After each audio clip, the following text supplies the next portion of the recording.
Okay, let's talk higher education. I'm here at Burrell College of Osteopathic Medicine with the co-founder and president, John Hummer. Thanks so much for joining us. Now tell me a little bit about how osteopathic medicine differs from traditional medicine, or is it really the same thing when people come here?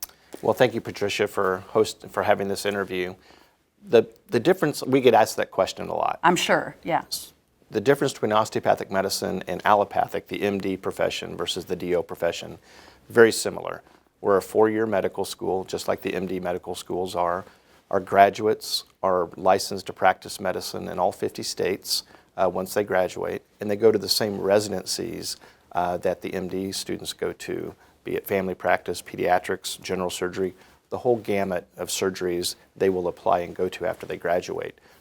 If there was one difference between them, they take the same curriculum, but the osteopathic students still are trained in the fundamental historical aspects of the mind, body, spirit, and the osteopathic manipulation, manual manipulation, which ties to the muscles and the bones and the impact of the alignment of that with disease.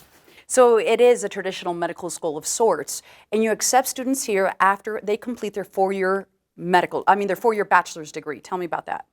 Yes, the requirements are the same for all medical schools, and they have to take the MCAT exam, the admissions test exam, and they apply. We had probably 4,000 students nationwide that selected us to apply to.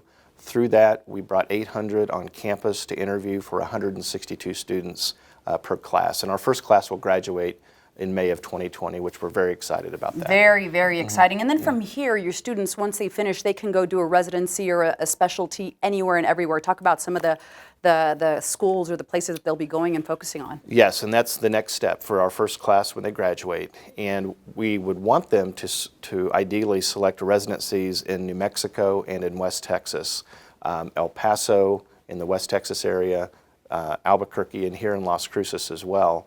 And the reason for that is if you do a residency in the region in which you went to medical school, there's a 70% chance that you'll stay and set up practice. And so we've worked with HCA Las Palmas del Sol.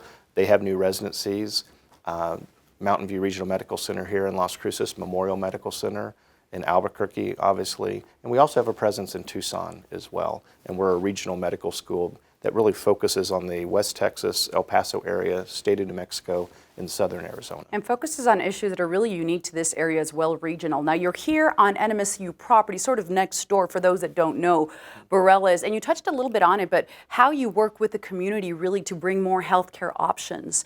Because for their area, for the longest time, the area had been underserved, both El Paso and the Doña Ana County area. Yes, and we come with the spirit of collaboration. We want to collaborate, and we believe we do so with the Paul Foster School of Medicine. That is very much important to the community, and we respect that. We bring added value, we believe, to the region, but we want to work collaboratively because it's going to take both of us to really address the long-term systemic needs of healthcare. And for bringing new physicians into the area, it's going to take both of us focused on that to do that. Well, we're certainly glad that you're helping to produce more medical experts, more doctors that will hopefully stay here in the area. Thank you so much, John, for being on Studio 9. We appreciate it. And as always, for more information on the school, you can head on over to our website, ktsm.com, and click on the Studio 9 tab.